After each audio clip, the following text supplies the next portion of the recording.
I'm sure quite a few of you are very familiar with this video background, and if you're not, you must be new. Regardless, I'm so happy that you're here today.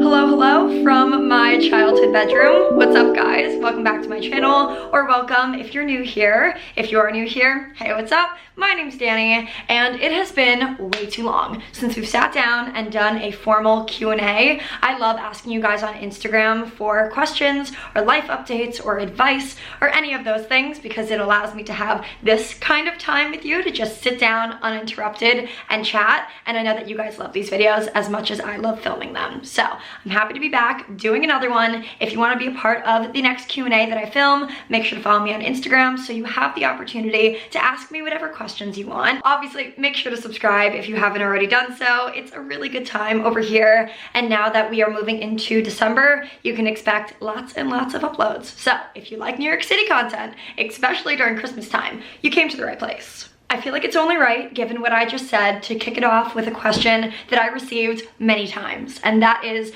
will I be doing Vlogmas this year? This is my first official Christmas season living in New York City, and already as is, I have so many plans in place that I cannot wait to document for you guys, but I don't want to promise daily uploads up until Christmas because given my lifestyle, doing YouTube on top of working a 9-to-5 job, that just doesn't really seem realistic, and I don't want to end up disappointing you guys.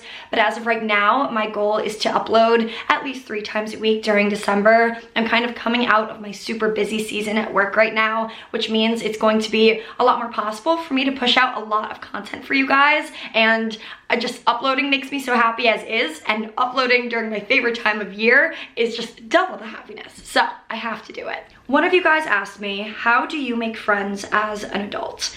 Point blank period, making friends as an adult is very difficult. The main reason for that is because the times in our lives where we've had to make the majority of our friends were in elementary school, middle school, high school, and college, where everyone had one main thing in common, and it's you had to be at the same place at the same time every day. And that constant exposure makes for making friends a lot more quickly. But once you're an adult, especially an adult living in a post-pandemic world, everyone is kind of off doing their own things. People are working remotely, and it's really hard to kind of form those friendships as quickly as you would during normal times or when you're younger. But one thing I actually heard in a TikTok recently that really resonated with me and I thought was really true is the main way to make friends as an adult is to assume that you're already friends with the person that you want to be friends with. Let me explain. If you don't already have the constant exposure to the people that you want to become friends with, you need to go out of your way to create that exposure yourself. And although it can be scary and it definitely presents the fear of rejection, I definitely find that this is how the main bulk of my good adult friendships are coming to be. And it really is as simple as reaching out to the person that you want to be friends with about something you think they might resonate with, or something they might find funny, or anything along those lines, and see if there's a bite there. See if you can find some common ground, and then really go out of your way to continue that, because a friendship is not just going to come out of thin air. You really have to put in work to form those, but once you put in that work, it starts to become a whole lot more natural. How do you deal with constant comparison? Is that something that you struggle with? I think I used to struggle a lot more with comparison when I was younger, mainly because I was a really late bloomer, and I looked around me and saw all of my friends growing and coming into their bodies and dating boys and all of that stuff that I really was just so many years away from. But now that I'm older, I realize that there is always going to be somebody prettier, smarter, wittier, more charismatic than me in a room. That's just a fact. So the day that you learn to recognize that and learn from these qualities that you see in other people and appreciate them rather than letting them tear you down and make you feel like you're less than, is the day that comparison becomes a whole lot less of a problem. And the fact of the matter is that comparison really is the thief of joy. That's a very common phrase that you hear thrown around, but it's true. When you spend your days comparing yourself to other people, you're quite literally robbing yourself of happiness. Someone else's beauty does not take away from your own, and the day that you learn that, life becomes so much more enjoyable, I promise. What has been your favorite part about moving to New York City? I think it has to be the different sense of independence that I felt within the past 6 months. I understand that this is something I did to myself, but I don't have my driver's license. So all of my high school years and all of my college years, I was never really able to spend a full day alone running errands and getting coffee and just doing things for myself on my own time. I always had to do those things while working around other people's schedules, which makes sense. Again, I did this to myself and it's fine. I'm aware of that. But now that I live in the city, I can spend an entire day alone just doing everything that I need to do whenever I need to do it. And I've never really experienced that before. So it's really, really nice. And among all the other perks of living in the city and how beyond amazing my life has been since moving there, that's the one thing that really sticks out as like the thing that I enjoy most, I think. How are you able to overcome your fear of going out of your comfort zone? It is literally called your comfort zone for a reason, because it is comfortable. And when you're comfortable, you don't grow, you become stagnant. And I personally have never been okay with being stagnant. I constantly need to feel like I'm being pushed and challenged in one way or another. So that's kind of the main way that I've been able to push past my fear of going out of my comfort zone, because I recognize that the result of not going out of your comfort zone is not growing, and I'm not okay with that. A nice little follow-up question there is, what is the next thing that you plan on doing to push yourself out of your comfort zone?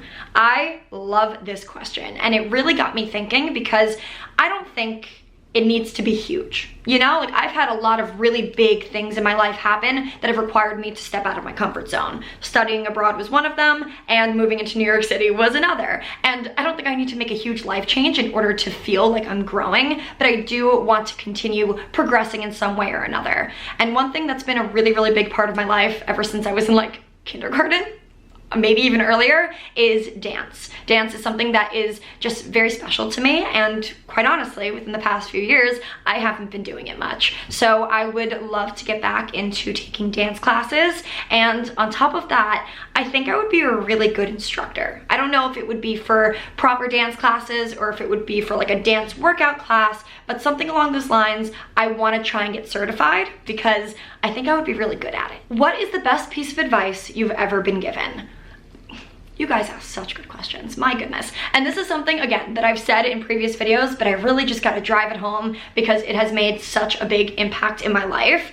This is something that my college roommate would say to me quite often when we were living together. And I don't think she realized how much of an impact it would have on me, but like, I think about this often. And it is just the simple phrase, when was the last time it didn't work out? Like when you think back to your life about all of the main things that you have stressed so hard about, say it's getting into college, getting a job, making a big major life change, when was the last time that it didn't end up working out? Great, you answer that question for yourself, and then you have to sit back and say, why do you think that this time is going to be the exception? It's probably not going to be. I apply that statement to so many aspects of my life, and it really just has this way of calming you down and putting things into perspective. So if that can help any one of you as much as it's helped me, I wanted to kind of relay that message. I received lots of questions about my dating life. You guys want to know how it's going, if I'm still on a dating hiatus, as I mentioned in one of my previous videos, if I'm still using dating apps, what's going on. So I'll give you all the details that I can. I technically, yes, am still on a dating hiatus. I said that I was going on one about maybe less than a month ago, and the main reason why I said that is just because I learned that, one, I have been casually dating different people since moving to the city like 6 months ago. So like any normal human, I kind of just need to take a break because not all of those experiences are pleasant experiences. And more than anything, I've learned that I just need to become a little bit more selective about the people that I spend time with, and learning to not put all of my eggs in one basket until somebody gives me a reason to. So now that I have taken a little bit of time for myself, I think I'm ready to just kind of get back out there, in the sense where I can see myself going on dates during the month of December and January and into the new year, and I'm excited about it again, but I just needed to take a beat, you know? But yes, I am still on dating apps, really only one singular app. I really only use Hinge, and I personally love meeting people out in like real life, not on an app, because I find that that's how you make more genuine connections more often than not. And also just reconnecting with people that I have known for a while is also something that's been happening recently that I think is really cool. So, and moral of the story, I'm not closing myself off to anything, but also not looking for anything, if that makes sense. Kind of just like going with the flow. Another fantastic question. I also just love the way that this is worded because it lends itself really nicely to what I was saying before. What do you think of the current version of yourself?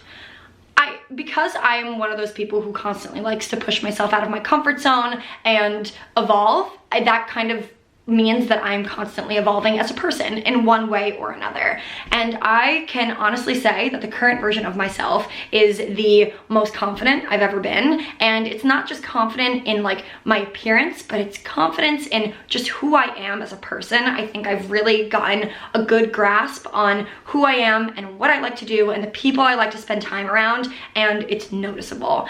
People from like my mom and my best friends who haven't seen me in a little bit just will say to me, like, you seem different in a good way. Like, you seem more confident. And quite frankly, I don't know exactly where it's coming from, but I'm happy that it's happening. And I am just really content. And I wish I had like more solid advice, but I really do credit it a lot to the most recent push out of my comfort zone that I've done. And that's moving to New York. Like, just being able to live my life as like a young 20-something on my own has really done a lot for me, and I'm feeling really, really grateful. There's been lots of talk in this video, and all of my videos for that matter, about me living in New York and my most recent move to the city. And a lot of you guys are curious if I think that New York is my forever home.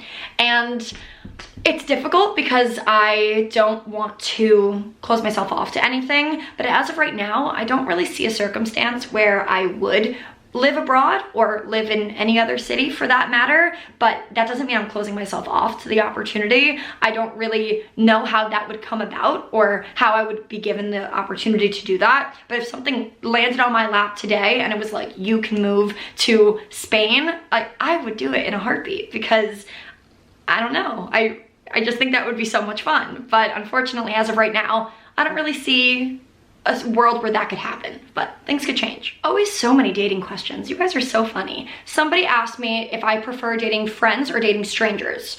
I don't really have a major preference. I have liked in the past starting with a blank slate and just being able to learn about somebody from the very beginning, but I also do think that there's a beauty in dating someone that you've known for a little while because there's already a solid foundation there. But I don't really have a major preference one way or another. And people always ask qualities that I look for in a guy, and this has definitely been ever-changing as I've been going on more dates. I've been learning more about what isn't a requirement for me and is a requirement for me. But I think more than anything, something that I find very attractive is forwardness, and finding a guy who clearly knows what he wants and isn't afraid to show you that he knows what he wants. And more than anything, I think just ambition. Like, having something that they're working towards on their own, that they're really passionate about, is really cool. Do you think that you can ever see yourself living alone in New York? Honestly, yes. I think it's important for everybody at one point in their life to live alone, because I think there's a lot of growth that comes with that. But as of right now, I am 23 years old and really, really enjoying living with two of my best friends because it's so much fun constantly. But especially, say within the next 3 years, if I'm put in a position where I can afford that comfortably and like still maintain my current lifestyle, I wouldn't say no, because I think it's important. So might as well just do it. And that, my friends, is where I'm going to end off this video. I really hope you guys enjoyed it, and if you did, please make sure to let me know in a comment down below. I missed filming these videos more than you can imagine, so if you want to see more of them, please comment down below any questions that you want me to answer in the next one, or if they're a little bit more personal, something you want advice on, feel free to DM me. I love talking to you guys in my DMs so much, and I'll talk to you very soon in my next video. Bye!